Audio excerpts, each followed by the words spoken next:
Assalamualaikum, halo Kemaekis, kembali lagi bersama kita dalam podcast Rasa Rangkaian Eskalasi.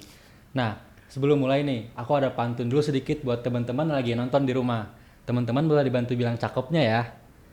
Pergi ke pasar bersama orang tua. Rasa hadir kembali, siap menginspirasi kalian semua. Cakep.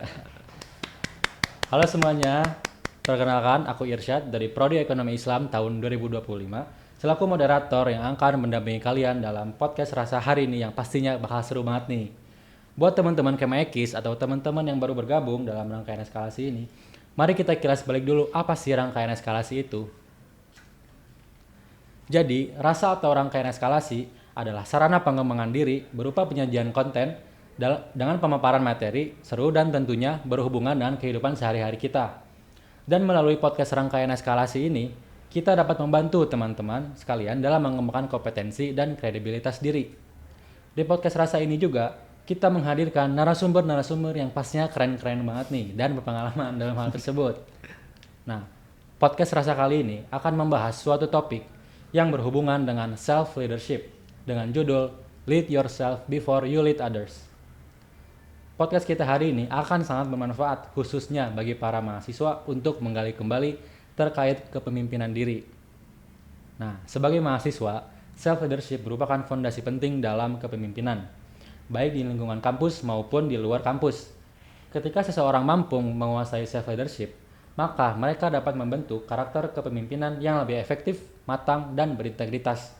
Nah, kira-kira gimana sih cara kita sebagai mahasiswa dapat menguasai self-leadership yang baik sebelum memulai suatu kepemimpinan? Nah, buat ngejawab pertanyaan tersebut, kita udah kedatangan narasumber yang memiliki segudang pengalaman dalam organisasi maupun kepanitiaan. Dan kepemimpinannya juga udah nggak usah diraguin lagi nih, khususnya di dunia kampus. Yang sudah hadir bersama kita yaitu Kang Ezra dari Prodi Hubungan Internasional Angkatan 2021. Halo Kemaekis. Halo juga Kang Irsyad. Halo Kang Ezra. Nah, Kang Ezra ini pernah menjabat sebagai Ketua Angkatan Hubungan Internasional tahun angkatan 2021. Masih ngejabat. Oh, masih. Masih ngejabat. Oh ya, tentang itu masih ya. Oke. Dan juga pernah menjabat sebagai Project Officer Senior Festival tahun 2023 dan aktif juga di BEM FISIP ya Kang ya. Iya, dulu tahun 2022 di BEM FISIP. Oke, dan sekarang Kang Ezra sedang menjabat sebagai Wakil Ketua BEM Unpad tahun 2025 nih. Yeah. Nah, keren banget kan teman-teman. Oke, langsung aja kita sapa Kang Ezranya. Halo Kang Ezra, gimana kabarnya? Halo Kang Irsyad, alhamdulillah sehat. Sehat Kang Irsyad? Aku alhamdulillah sehat. Alhamdulillah. Gimana nih perkuliahan sejauh ini? Sejauh ini masih aman-aman aja sih Kang. Aman-aman aja. Masih enjoy ya. Oke. Masih enjoy. Semoga terus enjoy ya. Amin. Semoga kedepannya terus enjoy. Kalau boleh tahu nih Kang Ezra, sekarang nih kesibukannya ngapain aja nih Kang? Kalau ditanya aku kesibukannya ngapain ya? Cuman ada dua sebenarnya yang paling utama. Oke. Yang pertama tentu saja skripsi. Oke. Yang kedua ya BEM Kema Unpad. Itu yang mengisi hari-hariku setiap harinya. Oke. Sebelumnya aku mau mengucapkan terima kasih banget di tengah kesibukan Kang Ezra masih bisa menyempatkan untuk datang ke rangkaian eskalasi hari ini Kang. Oh tentu terima kasih kepada teman-teman Himaekis ini yang udah ngundang juga. Kita yang makasihnya. Oke. Sebelum masuk ke pertanyaan nih Kang, aku penasaran nih gimana perasaannya Kang Ezra waktu tahu bakal diundang ke podcast rangkaian eskalasi episode ke-12 ini. Oh, pas perasaan pas diundang ya ke podcast ini tuh jujur kaget. Karena aku anak HI ngomongin ekonomi Islam bakal nyambung gak ya sama anak-anak Ekis gitu. Karena di HI itu sebenarnya ada mata kuliah yang agak mirip-mirip, yaitu kita ada Islam dalam HI. Oh gitu. Cuman aku tuh nggak ngambil mata kuliahnya. Jadi awalnya tuh agak agak deg-degan nih. Mungkin diajakin ngobrol ekonomi Islam, ngomongin terkait apalah peraturan-peraturan ekonomi dalam Islam. Cuman pas ngebaca teorinya, ternyata tentang leadership. Jadi excited sih bisa ketemu sama teman-teman. Sebenarnya kita nggak ada hubungan sama ekonomi Islamnya sih. Nggak ada ya kali ini ya. Sebenarnya nggak ada, lebih ke leadershipnya aja. Iya. Oke. Nah mungkin Kang Ezra udah siap masuk ke sesi pertanyaan? Siap dong. Siap banget ya. Let's go. Oke. Gini Kang, kita tuh kan selama ini mendengar bahwa pemimpin yang baik itu dia harus bisa memimpin orang lain ya Kang. Tapi ini Kang, ternyata ada yang lebih penting daripada itu Kang, yaitu kemampuan untuk memimpin diri sendiri dulu. Nah, sesuai dengan judul rasa kali ini, gimana sih Kang Ezra mendefinisikan lead yourself before you lead others itu, dan apa makna esensialnya buat Kang Ezra sendiri? Oke. Ini benar banget sih sebenarnya, karena kan memang pada dasarnya ketika kita bicara leadership itu kan kemampuan seseorang untuk memimpin orang lain, dan namanya memimpin itu ada aspek mempengaruhi orang lain agar dapat mau sesuai dengan apa yang kita ajak dari orang lain tersebut. Tapi di mana-mana sebelum kita coba untuk bergerak keluar. Benar, kita harus bergerak ke dalam dulu. Makanya tadi yang disebutin sama Kang Irsyad, ada konsep namanya self leadership. Kalau ditanya nih gimana aku Ezra Labara memaknai self leadership, semuanya itu bicara mengenai regulasi kalau menurut aku. Bagaimana kita regulate ourselves, mengontrol diri. Karena bagaimana kita mau coba untuk memimpin diri sendiri. Kalau misalnya kita belum kenal sama diri kita sendiri. Kita belum coba refleksi. Oh sebenarnya Ezra tuh orangnya kayak gimana? Si Ezra tuh sebenarnya suka gak sih bangun pagi-pagi, tidur tengah malam? Atau misalnya si Ezra tuh suka gak sih sebenarnya nyetir 2, 3, 4 jam dalam perjalanan? Atau enggak sesimpel Ezra tuh kalau lagi rapat sukanya kayak gimana? Ezra tuh kalau misalnya makan harus kayak gimana jam-jam makannya? Dimulai dari kita mengenal diri sendiri, dari hal yang paling personal, dari hal yang paling ya kalau mungkin disebut tuh nggak ada kaitannya sama kepemimpinan.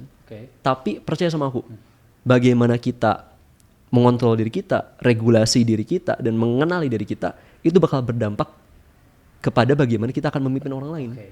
Bagaimana kita akan bicara ke orang lain, bagaimana kita akan mencoba untuk mempengaruhi orang lain. Karena kan kita semua manusia. Yang sempurna cuma Gusti Rasul. Gak ada nih manusia yang sempurna kan. Sehingga ada kalanya pemimpin mau sebaik dan sebagus luar biasa apapun tuh, karena manusia yang tidak sempurna, akan ada momen-momennya dia kehilangan arah juga. Akan ada momen-momennya dia mungkin gak sesuai dengan kemarin-kemarin, kok beda nih tiba-tiba perilakunya. Cara ngomongnya, cara bersikapnya. Dan yang paling penting adalah ketika kita menyadari, oh ada perubahan, jangan sampai orang lain dulu yang menyadar. Tapi karena kita udah kenal diri kita sendiri, kita udah nyadar, oh kok gue beda ya hari ini. Kok ada something wrong with myself. Dan dari situlah mulai kita mencoba memimpin diri sendiri gitu. Berarti emang benar-benar dari hal-hal sekecil itu ya, refleksi diri kita dulu untuk menciptakan self leadership yang baik gitu ya. Oke, mungkin aku penasaran nih Kang. Kira-kira nih, gimana sih proses self leadership itu tuh bisa melahirkan sosok pemimpin yang ideal menurut Kang Ezra sendiri? Butuh waktu. Amat sangat butuh waktu. Aku tuh dulu tipe orang yang paling gak mau untuk ngambil posisi kepemimpinan sebenarnya. Aku akan selalu nyaman ada di posisi antara staff atau enggak wakil sebenarnya. Ya sekarang aku wakil juga ya, tapi beda hal lah kalau misalnya di BMGMA. Contohnya nih, aku SMP itu selalu menolak jadi ketua kelas. Kalau ketua kelompok mata pelajaran ya udahlah itu mah. Tapi kayak di organisasi aku SMP nggak ikutan organisasi sama sekali. Di SMA aku memilih untuk untuk menarik nama aku dari calon ketua OSIS karena aku belum ngerasa bisa jadi pemimpin. Aku di PNC sama aku milih untuk menjadi posisinya wakil ketua divisi karena aku ngerasa, belum waktunya nih Zra, lu buat mimpin, maneh buat megang semuanya. Tapi hal yang aku sadari adalah, kok ternyata meskipun aku posisinya wakil dan bukan aku yang ketuanya, kok ujungnya aku yang ngerjain ya? Artinya sebenarnya aku tuh bisa, tapi aku belum kenal sama diri aku sendiri, belum sepenuhnya memahami kemampuan dan kapabilitas yang aku miliki. Sehingga perjalanan leadership aku dan self leadership aku tuh terus terang baru dimulai tuh ketika SMA. Ketika aku mulai lebih mengenal diri sendiri, melakukan banyak refleksi dan membukakan diri aku kepada seluas-luasnya perspektif yang ada di muka bumi ini. Karena perspektif-perspektif yang dimiliki orang lain itu seringkali itu bisa bantu kita untuk mengenali diri kita juga pada akhirnya. Jadi emang menciptakan pemimpin ideal tuh perlu waktu ya Kang ya?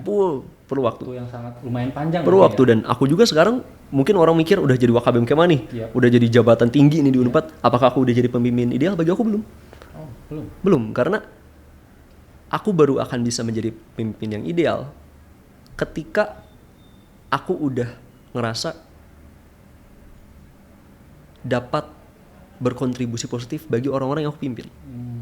Dan dalam waktu singkat ini aku di BMGMA, aku masih mengakui bahwa belum semuanya bisa aku berikan kontribusi positif. Maka aku masih harus melakukan kerja-kerja lebih lagi agar dapat senyatanya menjadi pemimpin ideal. Karena yang bisa nyebutin seseorang itu pemimpin ideal bukan diri sendiri, tapi orang lain yang akan memberikan penilaiannya. Benar. Setuju banget nih Kang. Menurut Kang Ezra sendiri nih, kenapa sih self leadership itu bisa disebut sebagai fondasi utama sebelum memimpin orang lain, Kang? Kenapa self leadership bisa disebut sebagai fondasi utama? Sebenarnya tadi udah sempat aku ulas singkat di pertanyaan pertama. Karena before we start to do something to others, kita harus tanyakan dulu bagaimana tindakan kita atau apa yang kita lakukan dan kita katakan akan berdampak kepada diri kita dulu. Dan bagaimana kita akan merasa perasaan kita ketika melakukannya, menyampaikan itu kan seperti apa. Dan dari situ membangun fondasi dasarnya. Oke. Oke, aku tahu nih bagaimana aku bisa memimpin diri aku sendiri. Yap. Aku tahu bagaimana cara dipimpin yang aku sukai, Oke. cara sistem kerja yang aku prefer, Oke. yang aku senangi. Karena kita tuh nggak pernah bisa sepenuhnya mereplikasi gaya kepemimpinan orang lain. Oke. Nggak bakal bisa. Kita boleh punya idola. Kita boleh punya orang-orang yang kita jadikan model sebagai oke, dia kepemimpinannya bagus. Oke. Gue pengen belajar kayak dia. Gue pengen bisa mimpin teman-teman gue, adik-adik gue kayak dia. Tapi nggak bakal pernah bisa mereplikasi 100%. Karena kita semua orang-orang yang unik. Yap. Orang-orang yang spesial masing-masing dari kita. Sehingga kita akan punya gaya-gaya kita sendiri.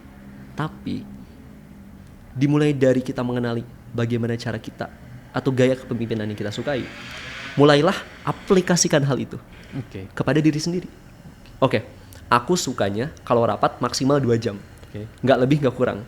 Kalau misalnya mulai rapat, HP simpen, posisi boleh kebuka. Tapi kalau misalnya mau buka HP, jangan kelamaan. Oke. Kalau bagi aku, maka mulailah dari diri sendiri, regulasi. Ketika aku lagi jadi staff, ketika aku lagi punya pemimpin, lagi rapat, aku aplikasikan hal itu. Oke. Dan aku coba, oke, nyaman gak bagi aku? Oke, nyaman bagi aku. Inilah gaya yang aku sukai. Cara yang aku sukai, baru mulai diaplikasikan ke orang lain. Tapi jangan pernah merasa bahwa apa yang udah jadi preferensi diri sendiri, itu otomatis akan disukai oleh orang lain juga. Oke. Karena itu tahap-tahap lanjutannya. Oke. Tapi gimana kita mau masuk ke tahap lanjutannya, kalau tahap awalnya nggak dilalui dulu. Oke. Yang fondasi tadi. Berarti emang kita harus benar-benar kenal dulu sama diri kita dan apa yang kita suka gitu ya, Kang. Tentu. Baru kita bisa lanjut ke tahap-tahap berikutnya. Nah, tapi nih Kang, kira-kira dampak apa yang muncul ketika ada seseorang belum selesai dengan dirinya, contohnya masih belum bisa mengatur waktu, emosi atau komitmen, tapi dia tuh udah megang amanah sebagai pemimpin gitu Kang. Kira-kira dampaknya tuh gimana kalau kayak gitu? Oke, ada beberapa hal yang berbeda sebenarnya kalau menurut aku. Oke. Tadi kan Irsyad tuh ngomong ada belum bisa regulasi emosi, belum bisa regulasi lain sebagainya. Yang penting itu cuma satu kalau bagi aku. Oke. Tahu apa yang kamu inginkan.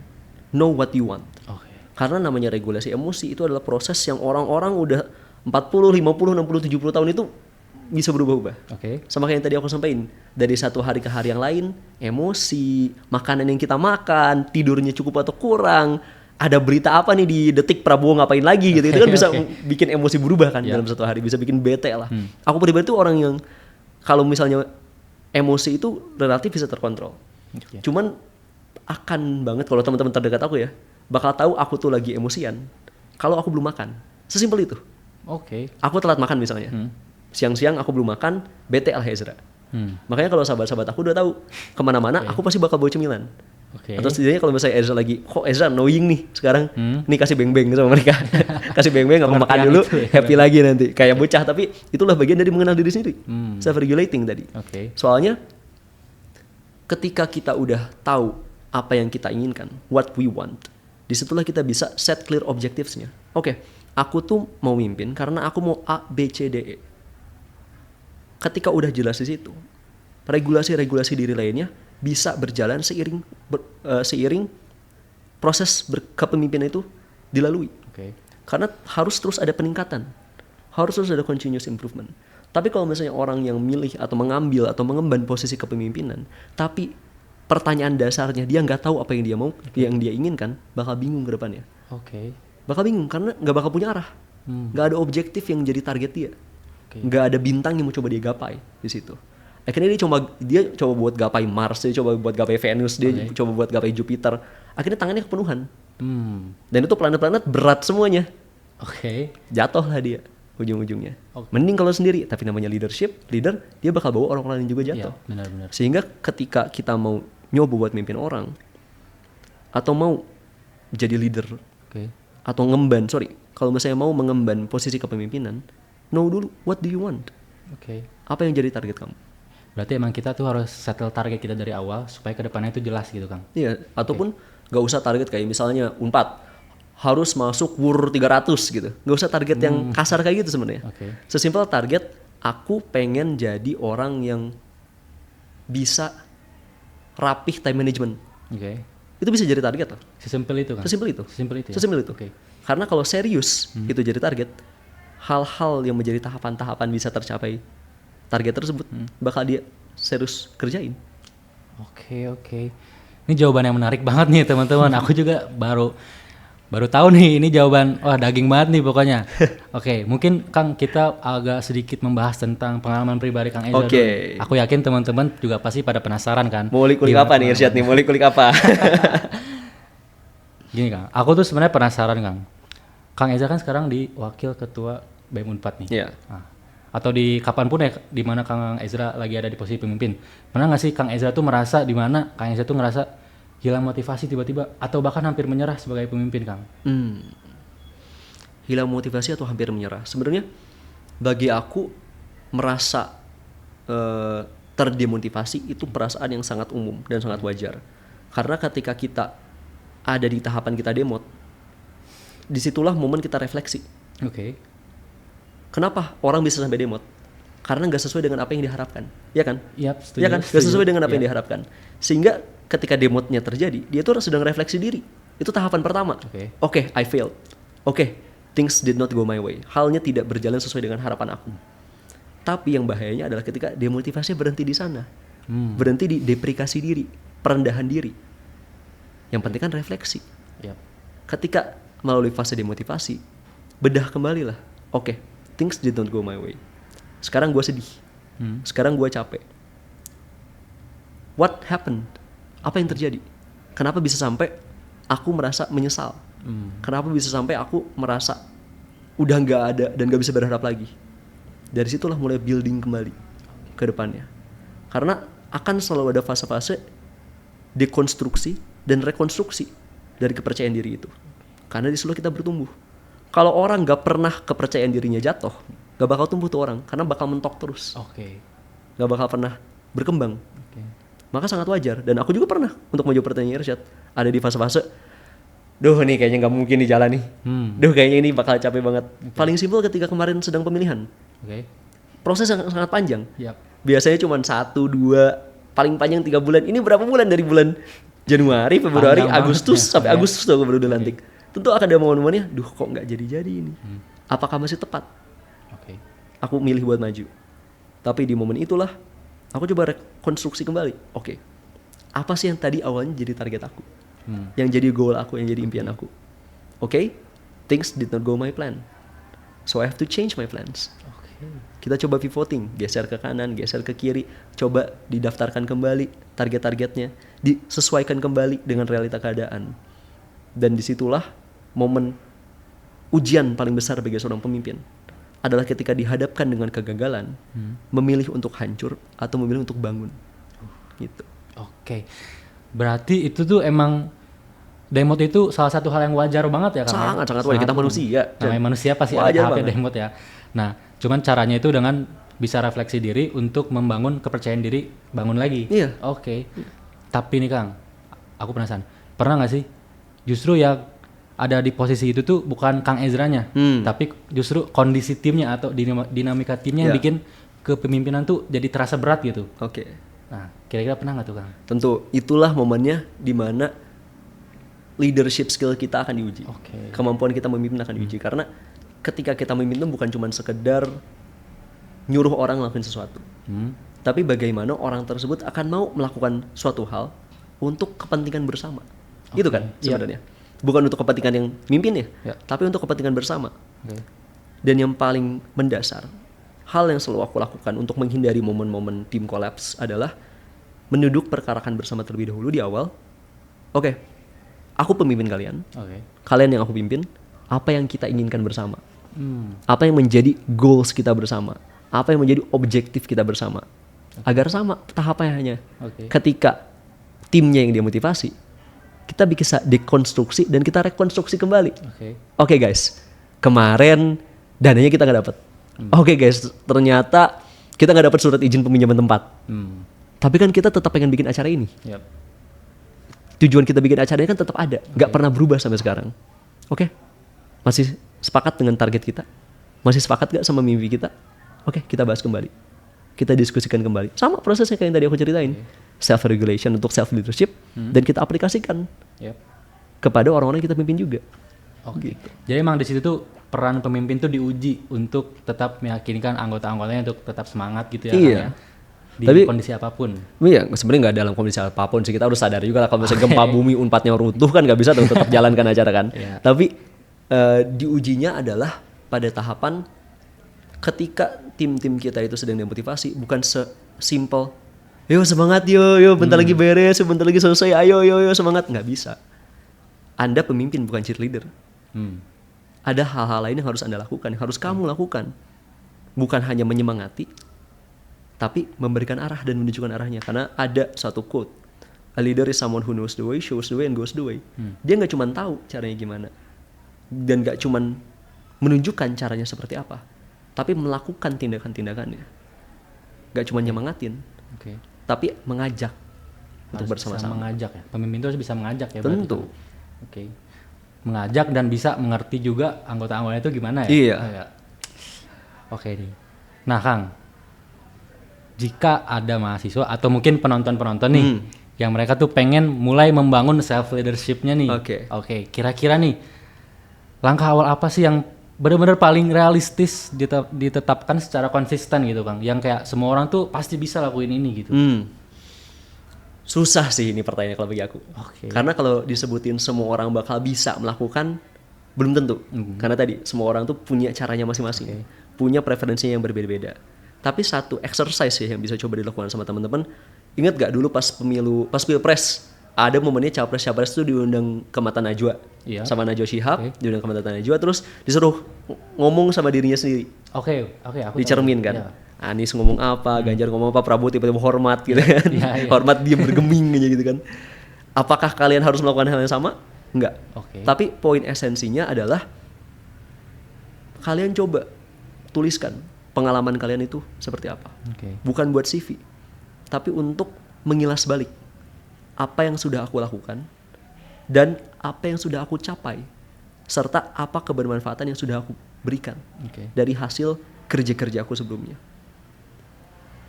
Ketika udah mulai tersusun semuanya, evaluasi. What did wrong? What happened that went wrong? Apa yang terjadi yang menyebabkannya ada kesalahan? Lalu tarik ke aspek diri. Apa yang terjadi karena secara langsung atau tidak langsung ulah saya sehingga ada kesalahan yang terjadi. Dari situ baru kita mulai mikirin, kemarin aku lakukan ini ternyata hasilnya zong. Maka ke depannya aku gak boleh lakuin hal yang sama. Aku harus coba lakuin hal yang lain. Dan masukkan itu ke dalam peta-peta hidup kalian. Peta-peta hidupnya Irsyad misalnya. Dan gimana pembelajaran-pembelajaran dari pengalaman-pengalaman sebelumnya dapat membantu membangun confidence kita ke depannya. Karena kalau orang-orang mikir tahapan-tahapan itu ada keberhasilan dan ada kegagalan, kasat mata iya. Ada keberhasilan dan ada kegagalan. Tapi kan ada yang pernah ngomong, kegagalan itu adalah kemenangan yang belum tercapai, yang belum waktunya aja. Itu ada benernya. Tapi kalau bagi aku akan selalu mengakui dan terbuka atas hal-hal yang aku lakukan salah. Dan apa yang gagal dalam tahapan-tahapan aku. Tapi yang paling penting adalah dalam kegagalan-kegagalan tersebut aku belajar apa? Aku belajar apa? Jadi memang kegagalan itu suatu hal yang wajar ya Kang. Sangat wajar. Asal kita bisa belajar, mengambil pembelajaran dari kesalahan tersebut gitu. Iya. Atau enggak sesimpel enggak usah belajar yang konteks belajar yang kompleks ya, tapi sesimpel kayak misalnya bikin acara nih. Bikin podcast misalnya. Bikin podcast, abis itu penontonnya ternyata nggak sesuai target. Misalnya target penontonnya 200.000 orang yang bakal nonton podcastnya. Ternyata cuma sampai 100.000 si penontonnya. Apakah itu gagal? Kalau menurut Okyar gagal. Pembelajaran yang harus diambilnya apa? Bukan kita harus ganti nih narasumbernya. Kita harus ganti nih misalnya pembahasannya atau kita harus ganti nih setup posisi kameranya. Itu benar pembelajaran, tapi tarik ke hal yang lebih simpel. Apa yang Anda belajar dari ketika Anda melakukan hal itu? Gue belajar nih kalau nyimpan mic harus lebih dekat ke mulut misalnya. Gue belajar nih kalau masang lampu harus posisinya kayak gimana. Karena di setiap kegagalan pasti ada ilmu yang dapat didapatkan, yang dapat diterima ketika prosesnya berjalan. Dan itu yang penting untuk direfleksikan kalau menurut aku. Ini jujur ini benar-benar bermanfaat buat aku juga nih teman-teman. Karena ini podcast pertama aku dan aku yakin aku pasti belajar setelah ini buat kedepannya lebih baik lagi. Nah, alhamdulillah nih teman-teman, pertanyaan tadi menjadi pertanyaan terakhir kita pada podcast rangkaian eskalasi kali ini. Sebelum aku menutup pembicaraan kita kali ini, aku pengen nyimpulin nih bahwasannya self leadership yang baik itu harus dimulai dari diri kita sendiri dulu. Kenali diri kalian dulu, lalu kalian bisa membangun step by stepnya untuk self leadership yang lebih baik sampai ke tahap kalian bisa memimpin orang lain. Jadi memang sepenting itu kan. Iya. Refleksi diri itu benar-benar mulai dari diri sendiri itu sepenting itu. Kenali diri kalian. Kalau kalian tidak bisa mengenal diri kalian sendiri, mungkin kalian tidak akan bisa mengenal orang lain. Benar. Memimpin orang lain gitu ya Kang.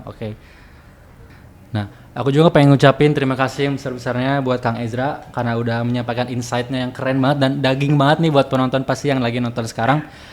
Dan semoga insight yang diberikan oleh Kang Ezra bisa memberikan banyak manfaat buat teman-teman Kemayakis ataupun teman-teman yang lagi nonton sekarang. Amin. Nah, mungkin Kang Ezra ada sedikit pesan buat teman-teman yang lagi nonton sekarang? Ya, kalau misalnya dari aku mau bilang terima kasih dulu nih ke Irsyad. Udah ngajak ngobrol hari ini. Asik banget obrolannya. Dan tentu terima kasih ke teman-teman Himayakis udah ngasih kesempatan buat cerita-cerita dan diskusi bareng hari ini. Tapi kalau misalnya bicara buat message kecil ya untuk disampaikan kepada teman-teman, jadi pemimpin itu bukan hal yang harus ditakuti. Ketika kalian mimpin, akan ada momennya kalian akan dipertanyakan kemampuan Anda memimpin. Atau mungkin kalian akan mempertanyakan diri sendiri, ini aku layak gak sih untuk mimpin? Tapi percaya, kalau menurut aku semua orang itu layak untuk mimpin. Setidaknya mimpin diri sendiri. Gitu. Oke. Dicatat tuh teman-teman, benar-benar daging banget nih. Apalagi kan ini cerita sedikit, aduh boleh gak cerita sedikit? Boleh dong. Jadi kayak kita tuh kemarin baru beres banget pemilihan ketua angkatan nih. Oke. Karena pas banget kan Kang Vincent juga ketua angkatan kebetulan. Iya lagi tuh. Oke, ketua angkatan ekonomi 125, jangan lupa nonton ini, oke? Sampai jumpa pada rangkaian eskalasi episode selanjutnya teman-teman. Assalamualaikum, dadah. Dadah.